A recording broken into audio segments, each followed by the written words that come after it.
We journalists around the globe express our grave concern for Julian Assange's detention in a high-security British prison. And for the unprecedented espionage charges he faces in the United States. If he is extradited to the US, he could receive a sentence of 175 years in prison. This is the first time a publisher is being prosecuted for disclosing classified information. This is why I am speaking up in defense of Julian Assange, now at this dangerous time. He's being prosecuted for the crime of revealing war crimes. It is a terrible miscarriage of justice. And as a precedent threatens our journalist colleagues working all around the globe. Without WikiLeaks, we wouldn't know about the evidence of war crimes in Iraq and Afghanistan, NSA spying on world leaders and UN representatives, abuse and torture at Guantanamo and other sites, and much more. Publishing classified information in the public interest is an essential part of journalism. Many of the media outlets we work for release these stories alongside WikiLeaks. If the US government can extradite Assange for this, it will clear the way for governments to criminalize any of us, anywhere in the world. Who will be next? Journalists and publishers should be able to shed light on government wrongdoing without the fear of being jailed. We, journalists of many countries, demand that Assange be released immediately from prison. That the UK government and judiciary refuse to permit a politically motivated extradition. And that the US government drop the charges of espionage. What happens to Julian Assange could happen to all of us.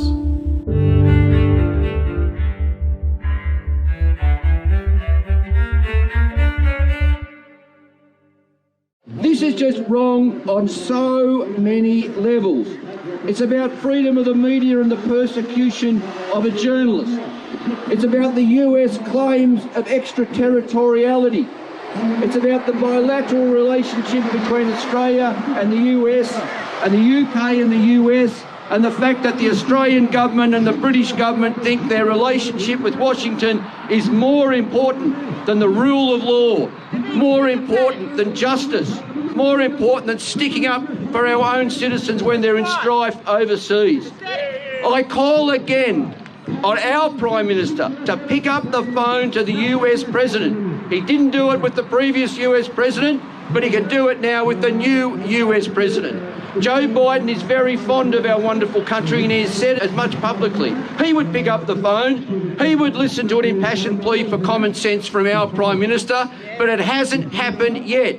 Because our Prime Minister is more concerned with our relationship with Washington than with sticking up for an Australian citizen who did the right thing and is now bizarrely still in prison, even though he won his case for the extradition. I mean, this is basically indefinite detention, and that's a crime against humanity. That's against the Rome Statute. But what's our government doing about it? Nothing. Absolutely nothing. This is so wrong on so many levels. It's about a year ago now that I visited Julian in Belmarsh with George Christensen, and I can speak with personal experience of what a dreadful place Belmarsh prison is. It's the last place to detain a journalist. It's the last place to detain someone who won their court case and should have been allowed to walk free.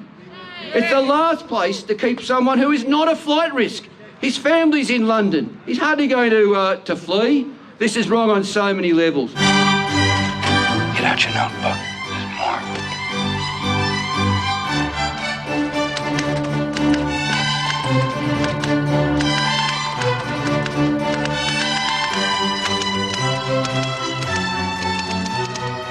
Welcome to CN Live, episode 3 of season 3. Tonight, Lawmakers for Assange. I'm Joe Loria, editor-in-chief of Consortium News. And I'm Elizabeth Voss. 2 years ago today, WikiLeaks publisher Julian Assange was forcibly removed from political asylum inside the Ecuadorian embassy in London and placed under arrest. He was then charged under the U.S. Espionage Act for publishing defense information that revealed prima facie evidence of U.S. war crimes, as well as for conspiracy to commit computer intrusion. Assange won his extradition hearing on health grounds on January 4th, but his judge who agreed with all the charges against him, threw Assange back into Belmarsh Prison in London while waiting appeal, where he has languished for these 2 years. Insights into Britain's role in Assange's expulsion have been revealed in a recently published diary by the former UK Foreign Minister at the time, Sir Alan Duncan. Operation Pelican, as it was called by the Foreign Office, involved many months of negotiation on Duncan's part with the government of Ecuador to have Assange stripped of his asylee status and citizenship and evicted. Duncan paints a vivid picture of watching the arrest from the operations room at the top of the Foreign Office. Duncan wrote on Friday, October 19th, that the Ecuador ambassador said they have taken away Julian Assange's cat after living in their embassy for 5 years, where he'd sought asylum. Assange today launched a lawsuit against the Ecuadorian government for violating his human rights, but probably for restricting his internet rather than taking away his cat. On Wednesday, March 13th, Duncan wrote, Ecuador Ambassador Jaime Marchán is determined to get Assange out of his embassy, but President Moreno requires a final push in order to be persuaded to press the button. On Thursday, March 28th, he wrote, I think I am nearly there with Ecuador to get Julian Assange out of their London embassy. It has taken months of delicate negotiations, but nearly. On Thursday, April 11, 2019, the day of Assange's arrest, Duncan jotted down in his diary, suddenly it's game on. I'm told Assange will be sprung from the Ecuador embassy today, so I dropped everything and head to the operations room at the top of the Foreign Office. Operation Pelican is go. Suitably assisted by one official wearing a pelican motif tie. We watch a live feed, which ironically was available on the web from Russia Today. Bang on 10 a.m., 2 or 3 plainclothes policemen enter the embassy. We were expecting Assange to be brought out very soon after their arrival, but text to the ops room revealed he had caused a bit of a commotion and had been screaming and bawling while edging towards the ambassador's office, at which point he was forcibly restrained. Then, with military precision, 6 police officers marched up to line each side of the entrance steps to form a protective corridor through which Assange was bundled out at about 10:20 a.m. By this time, Russia Today had twigged something was afoot and cut the live feed. So, job done at last. And we take a commemorative photo of Team Pelican. It had taken many months of patient diplomatic negotiation, and in the end, it went off without a hitch. I do millions of interviews trying to keep the smirk off my face. The harsh treatment of a journalist for publishing accurate information exposing government officials has led to an outcry from sections of the public, the media, and the medical community, and from elected members of parliaments around the world. In Assange's native Australia, several members of parliament have spoken out. In October 2019, 11 Australian politicians from various parties rallied to form the Bring Assange Home Parliamentary group. It consisted of 2 National MPs, 2 Labor MPs, and a number of Greens and crossbenchers. Since then, politicians around the world have been gathering to voice bipartisan support for the imprisoned Julian Assange, notably in Germany, Switzerland, the European Parliament, and in the UK. Parliamentary support is also strong across Latin America among the left. Joining us today to discuss Assange's persecution are Labor MP Julian Hill, Greens Senator Peter Whish-Wilson, and former Senator Scott Ludlam. We will also see recorded messages from independent MP Andrew Wilkie and George Christensen of the National Party. I'd like to open the questioning by throwing it out to any of you who would like to answer it. What are the reactions that you get from other MPs or senators or anyone in government when you bring up Assange in the case? You've all been trying to argue for his case. What reactions do you get? I might start by answering that question. Peter Whish-Wilson from the Greens. Myself and Andrew Wilkie were the 2 initial parliamentarians who set up the Friends of Bring Julian Assange group home. And I would say the answer to that question is reactions have varied over time. I'm pleased to report that when we first set the group up nearly 12 months ago, we got very limited support across political lines for the group. But things have changed. There's been a lot of momentum and a shift towards more members joining up. Certainly within the government, the Liberal National Party, I've had nothing but the cold shoulder, I suppose, to use that term, from government senators and members of parliament. I understand we do now have a member from the government that's joined the group, which is fantastic, and a fellow Tasmanian, actually, the member for Bass, where I live in Launceston, Bridget Archer. So the Labor Party have certainly warmed to this over time, and Julian, who's on the call today, was one of the first to join from the Labor Party, and that was very welcome. And I think there's been a growing acceptance that this is a significant matter of public interest. Julian is an Australian citizen, as well as a Walkley, which is an Australian award for journalism, a Walkley award-winning journalist who has published facts. And I think the bigger issues at stake here, apart from the fact that he has rights as a citizen, that press freedoms are at threat, and this is a very chilling precedent, is starting to be taken more seriously by members of parliament. So we have seen a lot more activity, a lot more speeches, and I'm optimistic we'll get more people to join. Julian Assange is an Australian citizen. He's never been convicted of any crime, yet he's been locked up and confined for years now, facing extradition to the USA and an effective death sentence on trumped-up, politically motivated charges. 2 months ago, a UK court found, on humanitarian and health grounds, that he should not be extradited to the USA. Yet still, today, bail is withheld and Julian is locked up, isolated, in a maximum security UK prison with murderers and rapists at risk of death from COVID-19 because of his conditions. His health continues to deteriorate. As the Labor leader has said clearly, this has gone on for long enough. The Prime Minister and his do-nothing Foreign Minister need to act now to bring Julian Assange home and prevent his extradition to the USA. His health and his life depend on it, as the UK court found. If Assange is extradited to the US, he'll face extreme isolation for 175 years, and charges carrying the death penalty can be laid the minute he's on US soil. No national security defendant has ever succeeded in the Eastern District Court of Virginia. Assange would be buried alive in the US justice system, ironically treated worse than those responsible for America's war crimes in Iraq and Guantanamo Bay, which he and WikiLeaks exposed.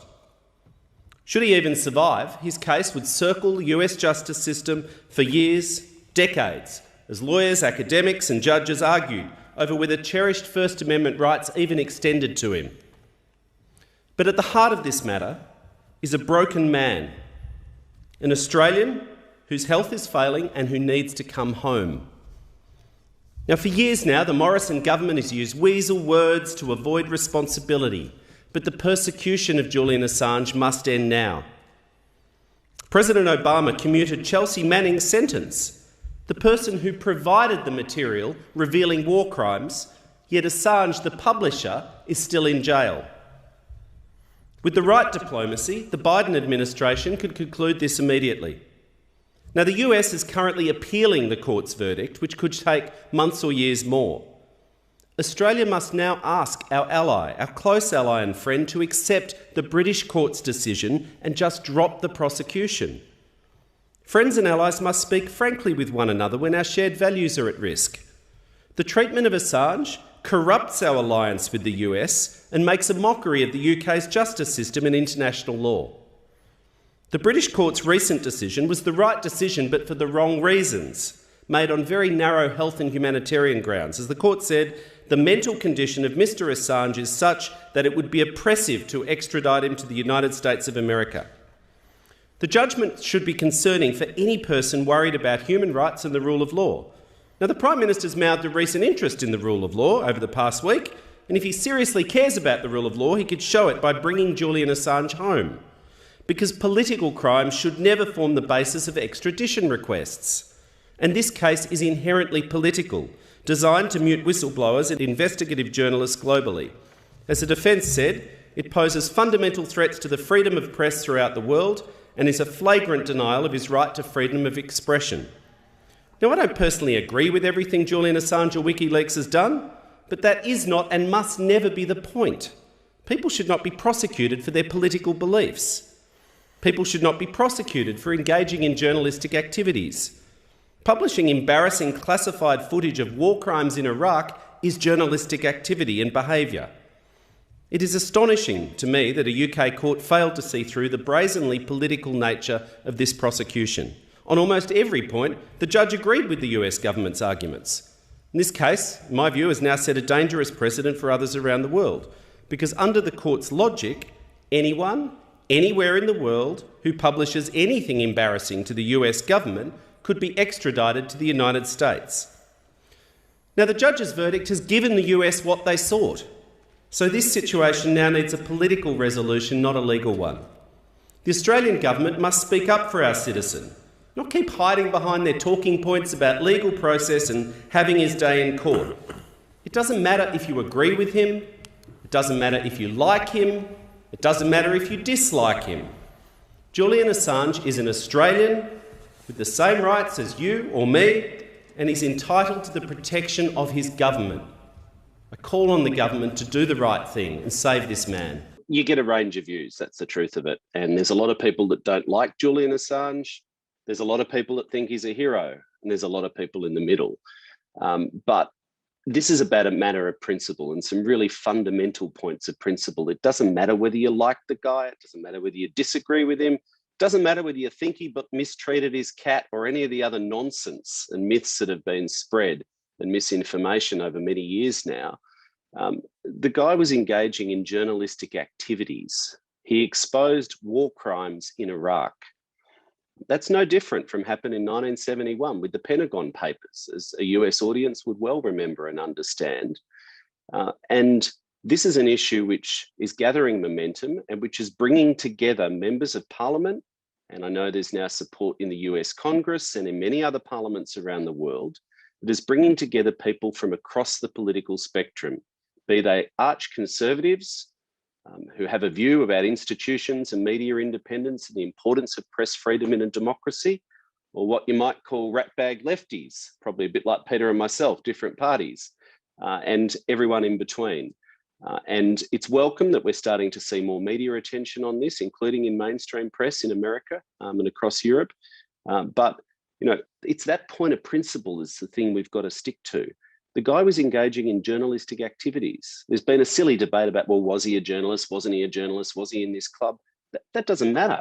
The principle of protection to the press extends to any citizen, anyone engaging in these journalistic activities. And make no mistake, this is an inherently political prosecution, and the extradition is inherently political. It's about chilling the media across the world from reporting on war crimes and abuse of power, and it will chill the ability of across the democratic world, if this case sticks, to hold power to account. It's incredibly important, and I think the interest that you and others are showing is really welcome. We're now going to watch a video of an interview that we did with George Christensen, a member of Parliament from the National Party. We did it earlier, and we asked him an important question about a precedent that was sent when an Australian journalist was prosecuted for publishing classified information. Let's look at that now. The Commonwealth Director of Public Prosecutions stated that it was not in the public interest to prosecute a journalist for reporting on war crimes. That in the case of Dan Oakes, an ABC journalist. It seems to me that if the Australian Federal Police did drop the charges against the ABC journalist, and he was doing something very similar to Julian Assange. He was reporting on war crimes in Afghanistan and using classified information. So how can we still be so indifferent to Julian and just let it happen to him? You've just outlined a clear argument that if Julian Assange ever comes back to Australia and there is an extradition case in Australia, which is possible, the exact reason legally why he should not be extradited. Director of Public Prosecutions, Commonwealth Director of Public Prosecutions, no less. That is a serious sort of a role where you make these deliberations based on facts of law and what's in the public interest. And that Director of Public Prosecution speaks for the Commonwealth of Australia. That view would mean that if Britain was following the same sort of legal philosophy that the Australian Commonwealth follows, that you would not be extraditing that person. You would not be extraditing Julian Assange. Yeah. Joe Laurier and I were present in the extradition hearing, the whole month of it. What we learned there, two things, very important things about the CIA, intelligence agencies, the American Friends, as they were called, is that UC Global were spying on Julian Assange in the embassy, on his lawyers, doctors, and all visitors on behalf of the American Friends. We also learned from an expert witness, Maureen Baird. She was somebody who had been responsible for administering SAMs, special administrative measures. And what was revealed was that the intelligence agencies, and specifically the CIA, also weighed in on whether a particular prisoner should get SAMs. So this is a stitch up, if ever, when they are gathering the evidence and spying on the defense, but also responsible in a large way for dealing out the punishment of being silenced for the rest of his life. The things that you've outlined there are just absolutely outrageous. I don't know how any court could extradite someone knowing that all of their personal legal communications had been spied upon by the side that wants to extradite him. That is a clear signal that there would not be a fair trial, because there is this rule of law in the UK, a rule of law supposedly in the US, supposedly in the UK, that those conversations are privileged, not to be spied on, yet they were. So how on earth can anyone have a fair trial? Well, I have another question for Julian, and that is that on March 22nd, you accompanied Andrew Wilkie and George Christensen on a visit to the US Embassy in Canberra to speak with the Charge d'Affaires, Michael Goldman, and about Julian Assange. Can you tell us how that went, and has there been even a hint of a response since you visited? Yeah, thank you. Look, we were pleased, the conveners of the group and myself as an opposition party member. So George Christensen, one of the conveners, is a government party member, known as a bit of a maverick arch conservative, if you like, in our politics. I think in the United States context, he'd certainly be from Texas. And I'm probably from Massachusetts, if you want to put it in that context. And Andrew Wilkie is the independent. We were pleased that the US Embassy, the Charge d'Affaires, agreed to meet with us. And look, to be fair, we got a good hearing. We said our bit, we got our arguments across, we come from different perspectives on the issue, but the key message, whatever you think of the points of principle, is that this has gone on long enough. This guy has been in effect incarcerated for over 10 years. The UN Special Rapporteur on Torture found that he showed all the signs of prolonged psychological torture. And if you want to get real about it, I didn't like the UK judgment that the court found, which you referred to in the introduction. I thought it was a terrible judgment.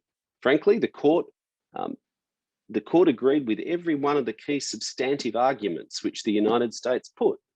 The points of principle are dangerous, but in that sense, the US has what it wants from this. They've got the precedent that anyone, anywhere in the world, at any time, that's accused of publishing material that the US government doesn't like could be subject to these kind of charges and extradition orders. That will have a chilling effect on journalism. But what the UK court found, and this is the key point which we all tried to convey to the US government, you have what you want from the legal precedent. You can now respect the judgment and accept on the humanitarian arguments. And I know Joe Biden is a great humanitarian. He's been that all his career and all his life. He believes in human rights, or professes that belief. The US could actually respect the judgment of the court based on the health grounds that Julian Assange cannot be extradited because of his own fragile health. They could choose to actually accept the court's argument and still walk away thinking, well, we got what we wanted from this. Ultimately, this is political. The prosecution was political, and we need a political solution, not a legal one. And that's the message we sent back. We call on the US government to drop the charges, to drop it, to stop it, and to say it rests here. It's gone on long enough. I'd like all of your opinion of what you heard of what Sir Alan Duncan wrote, the former Foreign Secretary. To me, it's not surprising. And what is surprising to me is that he wrote it all down and published it. But what is your reaction, Scott, to the glee in which they experienced the arrest of Assange? Your reading of it was the first that I'd heard of it, Joe. I found it absolutely chilling that it's a game to these people, given the principles that are at stake, given the lives that are at stake, that Julian and Pete have so adeptly set out. I found it absolutely chilling. I find it, unfortunately, not surprising that that's the cavalier attitude. And I don't think that those comments will age very well. I might add, look, it's just more evidence for me that powerful people of influence, decision makers, hate Julian Assange with a very personal form of intensity, because he has exposed, not just through the Iraq War logs and rules of engagement, which is part of the court case, or big part of the court case, but through various WikiLeaks exposés, he's exposed the machinations of some of the most powerful people in the world. In politics, it's hard to describe how unusual. I mean, politics is often a game, but this just feels deeply, deeply personal. And when you see one of the great empires of certainly of our time, if not human history, and all their resources, all their power being brought to bear on one man and his organisation over a long period of time, this is a personal vendetta, and I think it's as Julian said, it's gone too far. I think certainly Australians have a very innate sense of fairness, and regardless of what they do think of Assange and whether they actually know much about WikiLeaks, they're not happy with the way he's been treated. They're not happy with this vendetta. They're not happy with their government's complicity in this. And the Parliamentary Friends group that we're part of is unique because we all have very different views about Assange. Yet they're strongly held views. And I think the longer this drags on, Julian's dead right in his comments that the US have won their substantive arguments. If they do manage to succeed to get Julian to the US, then this becomes a trial on press freedoms and the First Amendment. Like, for the life of me, can't see how the US don't understand, the US administration wouldn't see how that's going to tar them with that, negative politics brush. So I'm just, like a lot of people, and especially Scott, who's been a friend of Julian's for many years and has been the most fierce advocate in the Australian Parliament in recent decades, we want this to come to a close. We want this to be over. And I suspect, like David Hicks and Terry Hicks, his father, an Australian that was in Guantanamo Bay, nobody thought it was possible that we'd be able to get David out of Guantanamo Bay in the middle of the so-called war on terror. Yet a very strong grassroots groundswell of political campaign swept across our country because Australians just didn't feel he'd been dealt with fairly and he should have a trial. He had human rights. He was a citizen and needed to be protected. And we succeeded in bringing him back to Australia. And that's the kind of political campaign we will see continuing to build momentum in Australia for Julian Assange. Joe, I might just add a couple of comments to what Peter and Scott have said there. Look, to my mind, I was shocked but not surprised in hearing that quote read out. I agree, that's how power operates. But not being surprised doesn't mean that any of us should be silent. There's a healthy tension in a democracy, in a functioning democracy, between the media wanting to scrutinise power and hold it to account and expose the inner workings and goings on, and at times the legitimate desires or needs of governments to maintain secrets. That is a tension. That's the truth of it. Stephen Aftergood, who writes for the Federation of American Scientists and does a thing called Secrecy News, which is an indispensable newsletter about what's happening in the field of classification and secrecy in general. So I read it regularly, and it's very good. He hasn't had a clearance himself. He hasn't been inside the system himself. I don't think he, or most people who haven't been inside, can really fathom how corrupt that system actually is. And they think of the occasional hiding of mistakes, crimes, aggression, torture, things like that, as aberrations of some kind that could be and should be eliminated by a better classification system that doesn't classify as much. People like Steve Aftergood and others, in criticizing the classification system, will quote officials, all of whom say there is over-classification, too much is classified. And sometimes they'll make what seem like dramatic estimates of the amount that doesn't any longer need classification. It might be, they say, as much as 20%, 30%, even 50%, which looks pretty radical. Half of what is classified no longer deserves classification. That's a very, very misleading estimate.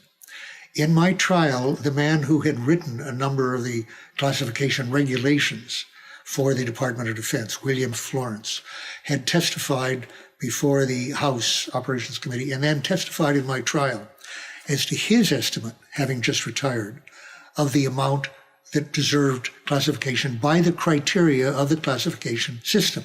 Top secret poses the threat of exceptionally grave damage to our security or our diplomatic relations, for example. Secret, less grave, but still serious, and so forth.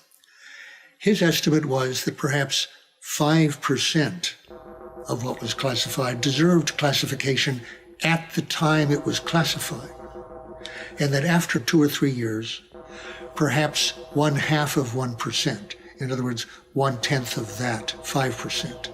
My experience would suggest that seems quite realistic.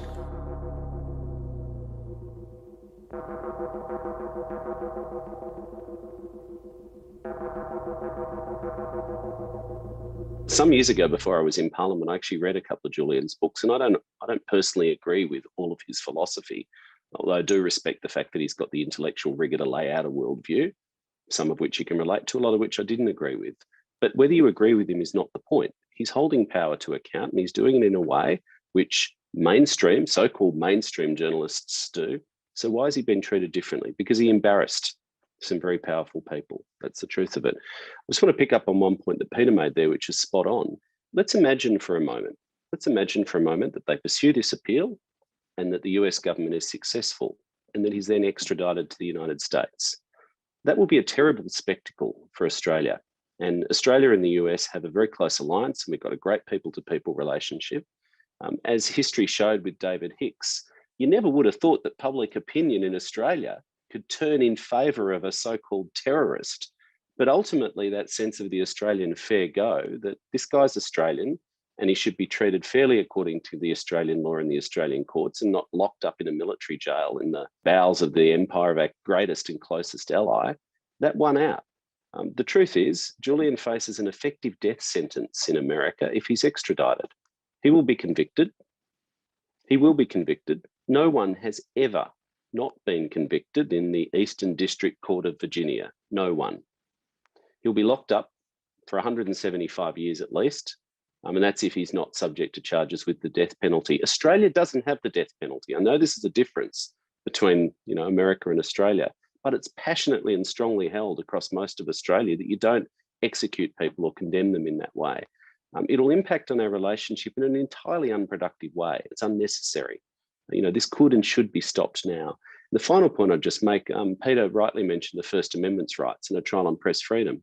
The assertion of the previous administration and much of the national security establishment in America is that First Amendment rights don't apply to non-citizens. So we're going to end up with this ridiculous argument for years about whether someone acting in a journalistic capacity in another country is or isn't eligible for the First Amendment protections. That again will complicate relations in an entirely unproductive way. The best thing for America to do now would be to drop this, take the precedent and move on. Julian mentioned the Biden administration earlier, and it reminds me that, given the fact that the Obama administration notably refused to move forward with the prosecution of Assange, and then it was Trump's administration that moved forward with prosecuting him and pushing to have him evicted from the Ecuadorian embassy. What were your reactions to see Biden continue to take the same policy as the Trump administration in their continuing that appeal of the extradition decision? I can kick off that if you like.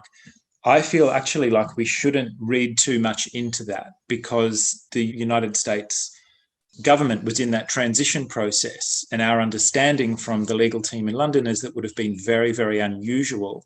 Given that they were in transition, the incoming administration's Attorney General hadn't yet been confirmed by the Senate, that it was almost a pro forma that most people close to the case were expecting, that the outgoing officials would have just rolled the appeal forward. So the question that you're putting, I guess, applies more. We're all waiting now for for word from the prosecutors as to whether they do intend to appeal or not. Then it's a question of whether the British courts will allow them to appeal. And that, for me, opens something of a crack in the armour, because we have these two breakpoints. Firstly, the officials from the Trump administration that decided to pursue this prosecution, they're gone now. And a lot of the officials in Biden's administration, including the president himself, were part of an administration that had 6 years to move this prosecution ahead, and they decided not to because of what they called the New York Times problem, that you can't really prosecute Julian Assange without opening up this entire First Amendment can of worms, which eventually means you need to prosecute the editor of the New York Times or any of the other media partners that were working with Julian and with WikiLeaks. So that's a huge break point. The fact that a lot of the senior officials are different. The Attorney General himself arguably has a good record on First Amendment cases in his various parts of his past career. That gives me a lot of hope.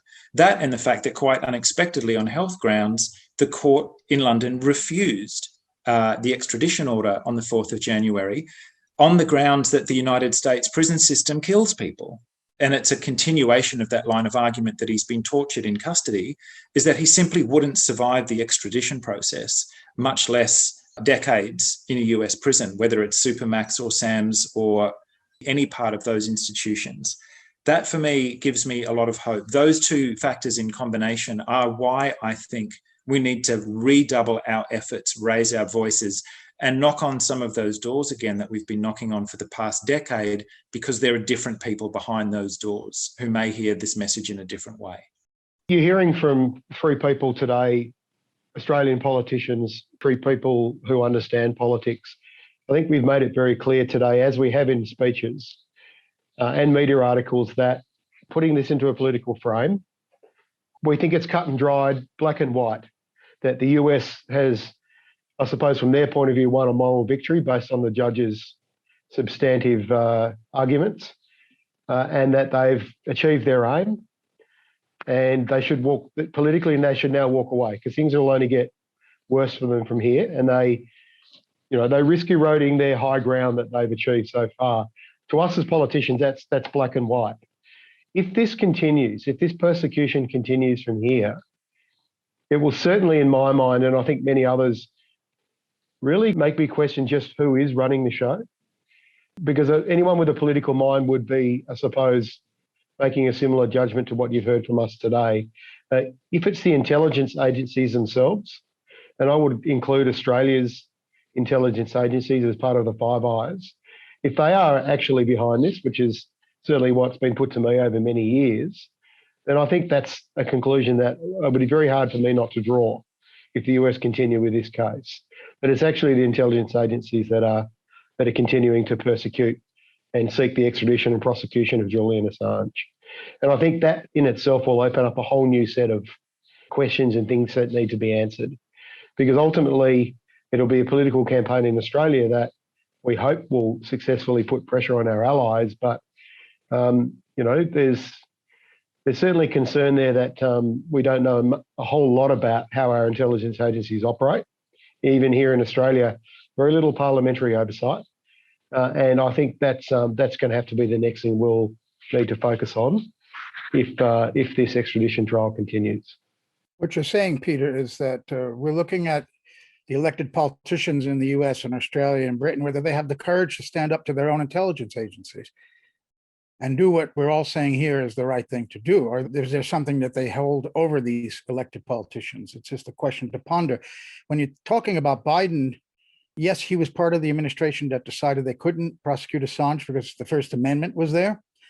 Trump then did do that. In my view, and in an article I've published today on Consortium News, I'm arguing that with that prosecution of Assange, sweeping away the First Amendment conflict, that the US, in fact, does have an Official Secrets Act. Britain had prosecuted journalists in 1971, the Daily Telegraph, and later some journalists at Time Out magazine for publishing defense or classified information. Now the US has done the same, and it in effect has an Official Secrets Act. People like Dan Ellsberg said the US doesn't have one.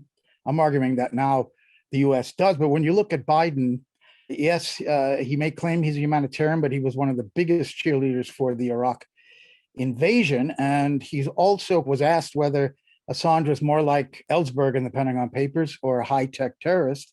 Biden chose the latter, said he was more like a high-tech terrorist. And there's also one thing we have to factor in, though it's not part of the indictment, the 2016 leaks that hurt Hillary Clinton could influence Biden as well. I wanted to get your guys' view on that too, because it definitely damaged to some extent. We don't know the Democratic Party's chances in that election. I think it's too much to say that Assange got Trump elected. There were so many other factors, but I think that might be affecting Biden. But my question is, Biden being the recipient of a phone call from Scott Morrison, what is preventing Morrison and the Australian government from asking the US, Biden, to release Assange? What does the US hold over Australia? Does Morrison have any leverage at all with the US government? And given the opinion polls in Australia, where most people support Assange's release, wouldn't that be to an electoral advantage? Wouldn't that be an advantage with voters for Morrison to do such a thing? I mean, look, in simple terms, I think the parliamentary group, including the members of Scott Morrison's own government, say he needs to step up and make that phone call. Call the US president and say, this has gone on for long enough, drop the charges, just stop it. That's a common view. I'm not going to speculate on many of the other matters you raised about other considerations that may or may not be on Biden's mind. I think that's for pundits and those in the US to understand. There's always, it's the nature of politics in reality, there's always a nature of, bunch of stuff swirling around that might influence decisions. But I think that the strongest points, the points we've made, are that this should be based on points of principle. The First Amendment problem, which, as you stated, was the reported reason why the Obama administration didn't pursue the prosecution, whatever individuals, be it President Biden or others, may or may not think of Julian Assange, that First Amendment problem is still there. We now have the farcical situation. Let's compare one and two things. Chelsea Manning, the person who apparently provided the classified material, was pardoned. Julian Assange, the person who published the material, as Scott aptly said, all the way up to the editor of the New York Times, if you want to trace that line, is still being persecuted. The person who supplied the classified material was pardoned. The person who published it in the public interest was persecuted. I think we need to stick to those points of principle and not get too distracted in terms of pursuing our objectives on all of the other political conjecture, conspiracies. Some of them may be true. I don't think that's actually going to help our cause and help Julian's cause.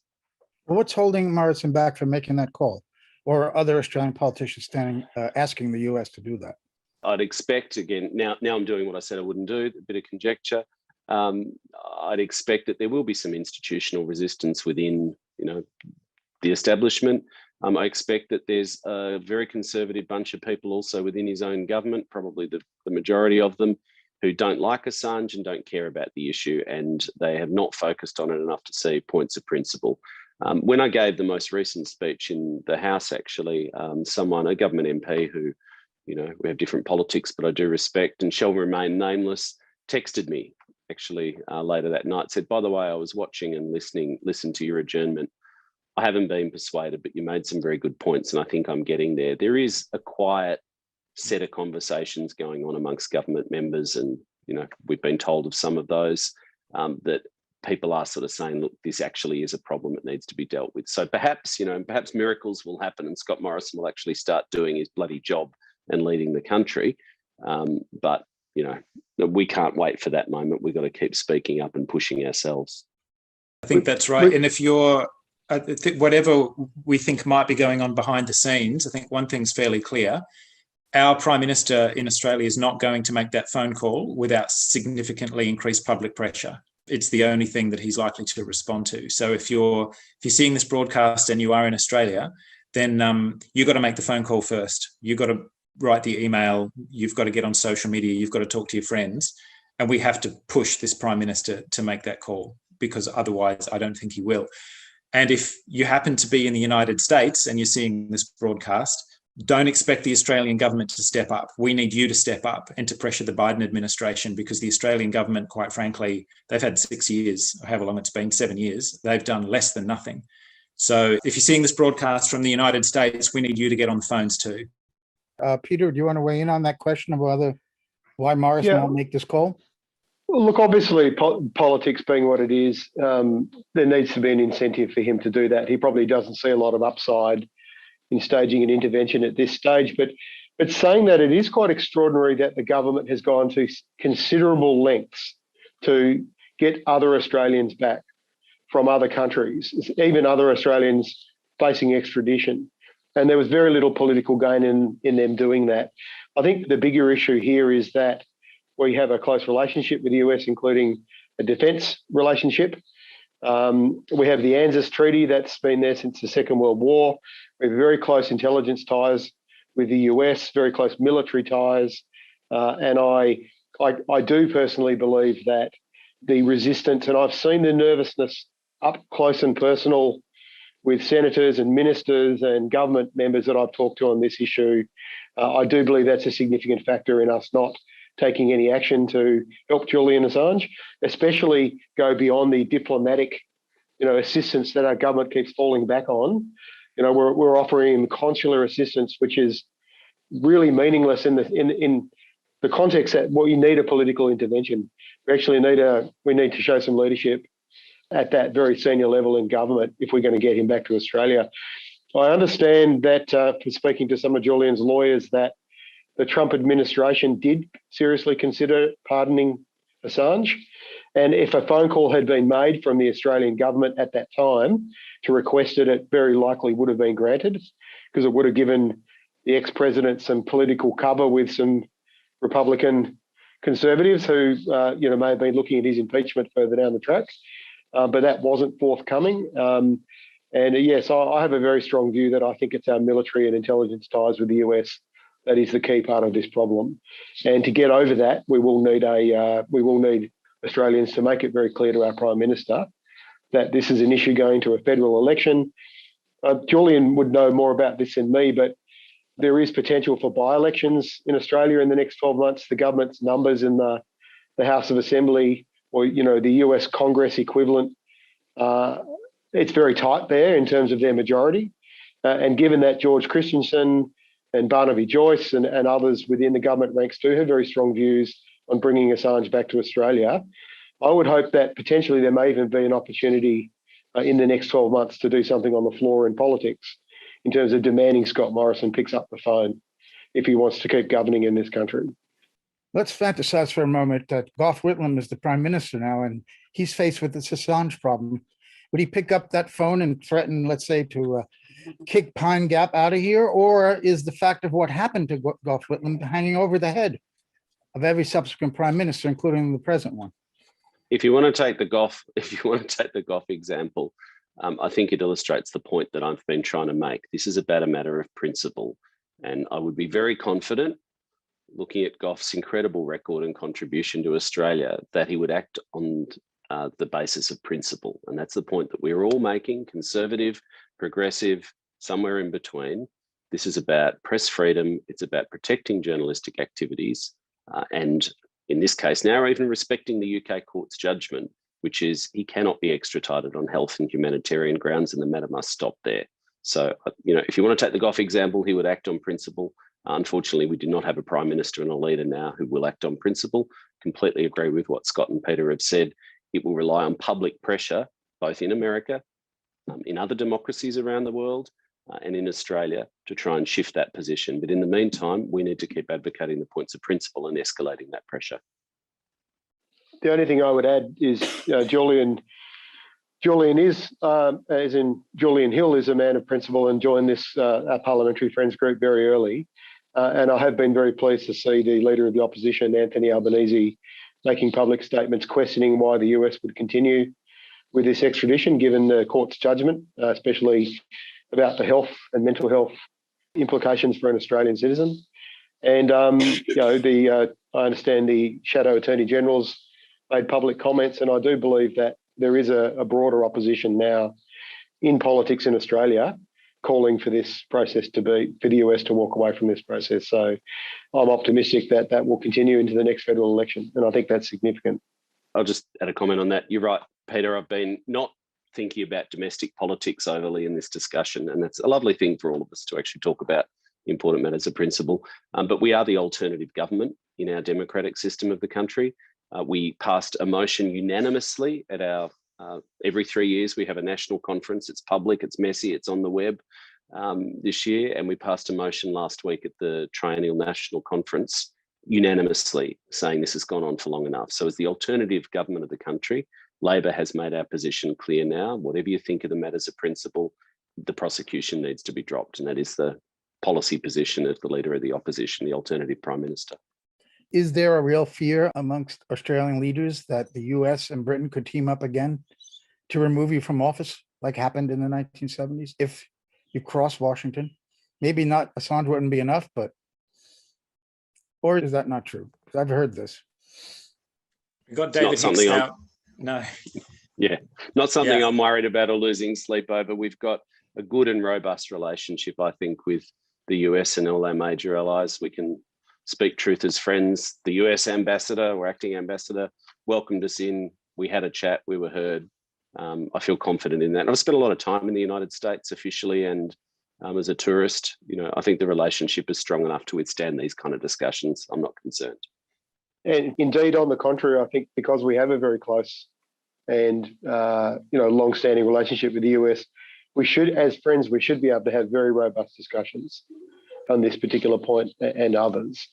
I think Trump was certainly a very transactional president, and I wondered, what kind of discussions had taken place in terms of Assange. But no, I don't think it's anything any of us are concerned about, and certainly with tensions that we have and the US government has with China at the moment.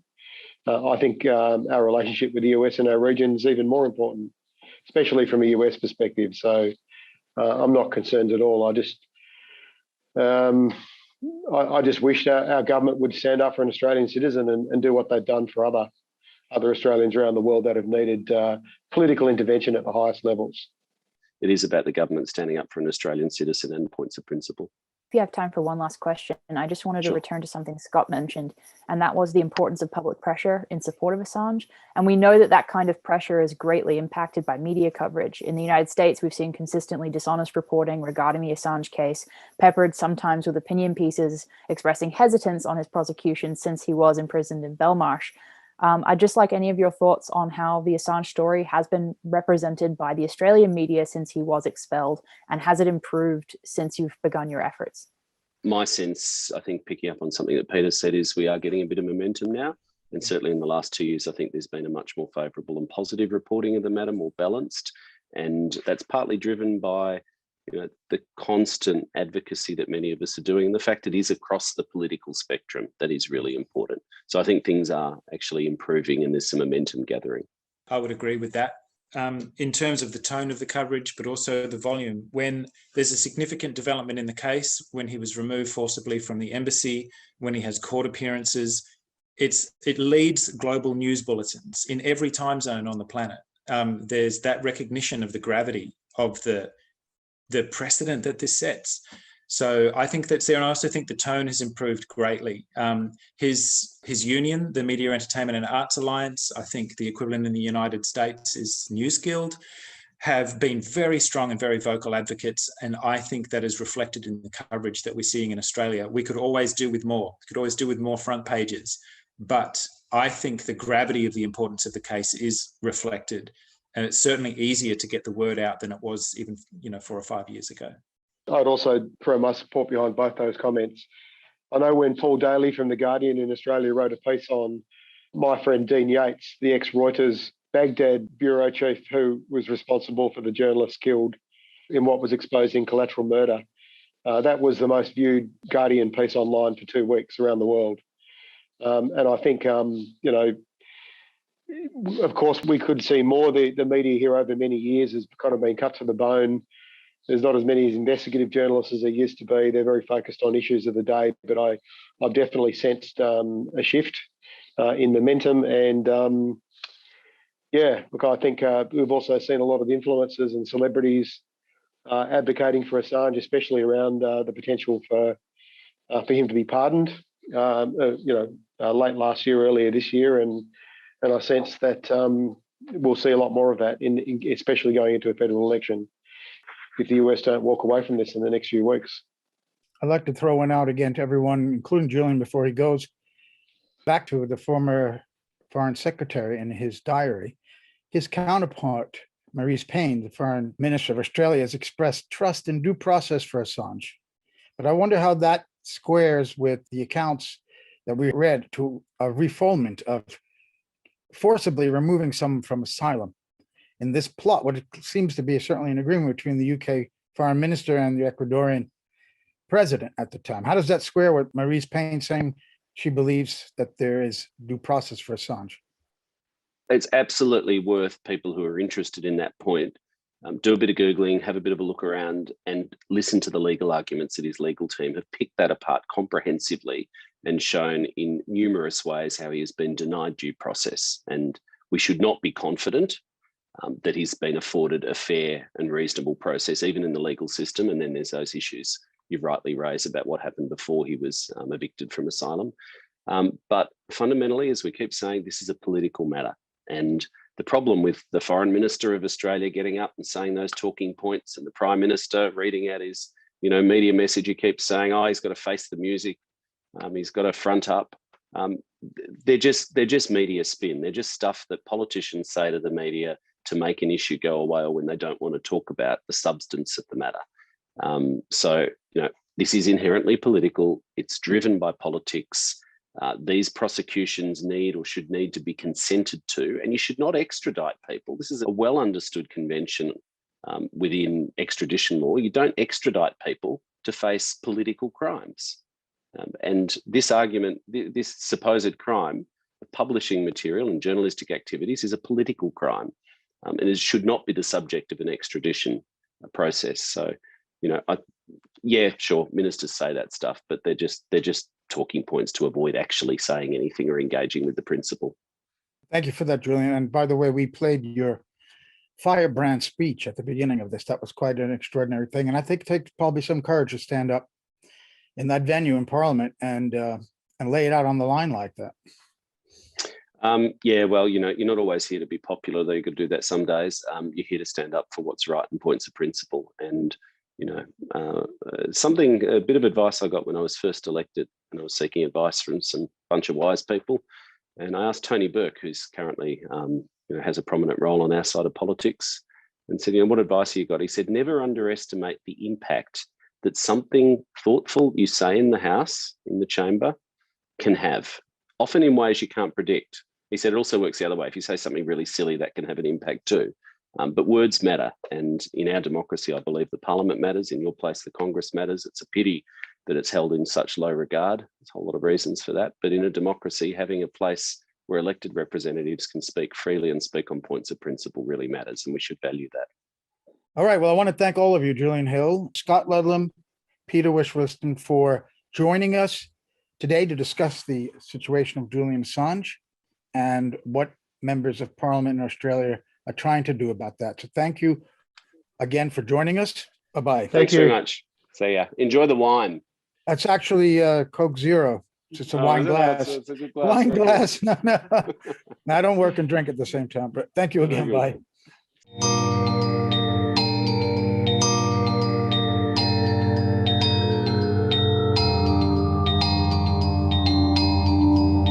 Come on, fire.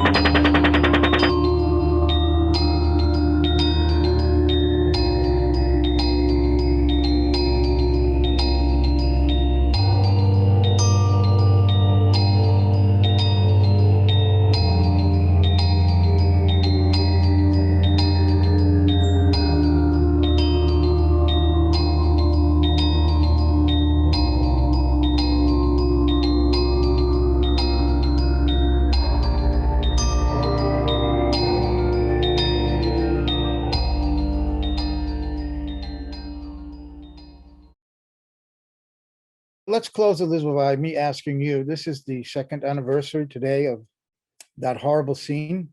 Did you see it live? What was your reaction then, and how do you feel about it now 2 years later?